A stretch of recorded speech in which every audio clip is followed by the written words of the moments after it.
name's Ruth Meteer. I run a shop called Gypsy. We're a pop-up shop. We sort of roam around New England, show up at open markets, craft fairs, antique stores, and people's living rooms.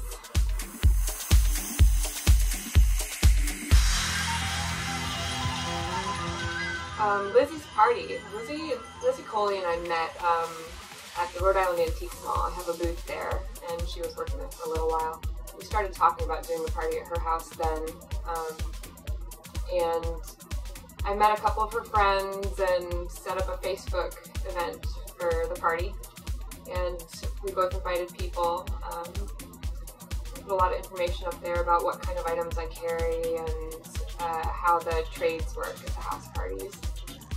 As far as picking out items for house parties, Facebook is really helpful because I get to see the faces of all the people who are coming, and I don't get to see a whole lot of information about them, but I can kind of sort of get a feel for what people's styles are and what people's sizes are, so I can gear the items that I bring that night towards that. With Lizzy's crowd, I know that they're like a little hip, they're a little more edgy, they appreciate high-end items, so I did mix in some of my higher-end designer items with the usual vintage stuff to bring to their house.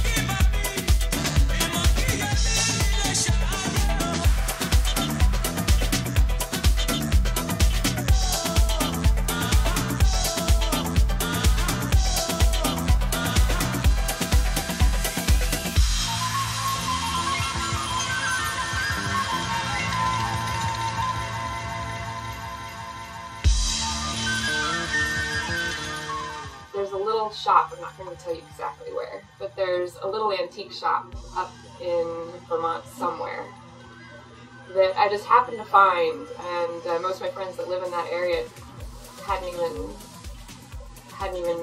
found it yet. It's right around the corner from my friend's house. I love it. There's a little lady there, and she sells me fabulous items. She actually has started putting things away for my bi-monthly visits.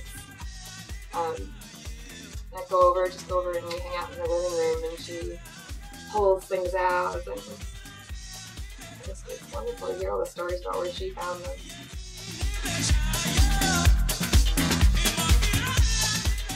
The most exciting recent one is probably this 70s Landon gown. It's a one-shoulder cotton gown, actually, and it has this gigantic zipper that goes all the way from here down to the floor.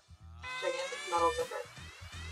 It's beautiful. I was just going through some guy's attic. He was clearing out stuff.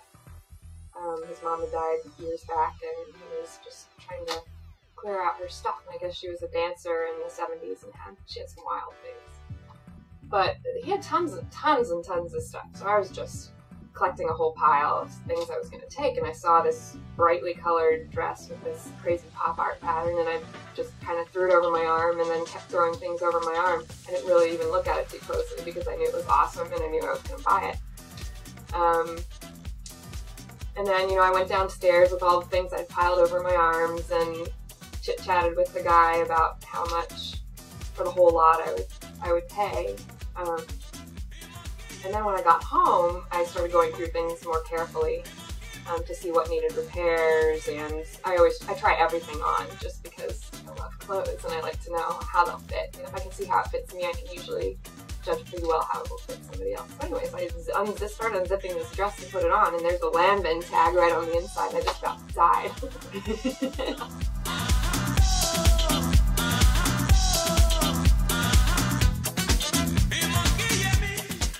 I look for a few different things. I look for high-end designer label pieces. Generally, I only buy the ones that I can actually see people wearing, because even some of the best fashion houses make some things that aren't really wearable today.